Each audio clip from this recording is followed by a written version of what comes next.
Օրը բարի է, թանկագիներս, հրաշալի օր եմ մաղթում ձեզ։ Ես կարդում եմ Եսայի մարգարեություն 54-րդ գլուխ առաջին խոսքից։ Ցնծա ով ամուլ, որ չէիր ծնում, բարձրաձայն աղաղակելով ցնծա եւ աղաղակիր, ով երկունք չքաշող, որտեւ երեսից ձգվածի որդիքը շատ են, Արամբիի որդկանցից ասում է Տերը։ Լայնացու քո վրանի տեղը եւ թող քո բնականի վարագույրները տարածեն։ Մի խնայիր երկարացու չվաներդ եւ ցիցերդ պնդացրու, որովհետեւ դու պիտի աջ ու ձախ տարածվես եւ քո սերունդը պիտի ժառանգե ազգերին եւ ավերակած քաղաքները շենացնելու են։ Հալելույա։ Փառք Աստծուն, սիրելիներ, սա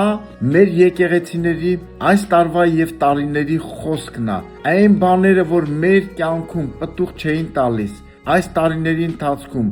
պտուղ կտան եւ մենք ցնցանք եւ կուրախանանք եւ Տերը լայնացրելու է Գաբեսին ոնց որ աղոթեց եւ լայնացեց իր վրաները, մեր բնակարանները, աջ ու ձախ տարածվելու ենք եւ եկեք մասնակից լինենք, այս խոսքը վերցնենք եւ ուտենք եւ մարսենք եւ սարքենք մեր բոլորս մեր սեփականությունը եւ ես եւ դու աջ ու ձախ պիտի տարածվենք եւ սա պիտի լինի ժառանգություն ոչ միայն մեր համար, մեր սերունդների համար, մեր երեխաների համար եւ մեր ազգի համար։ Մեր ազգը պիտի տարածվի ազգերի մեջ եւ քրիստոնեությունը տարածի։ Սա է Աստծո կամքն ու նպատակը մեր ազգի համար, մեր ցեղի համար, մեր եկեղեցիների համար, քո համար, իմ համար։ Լավ եղեք եւ բարի կլինի ամեն բանը։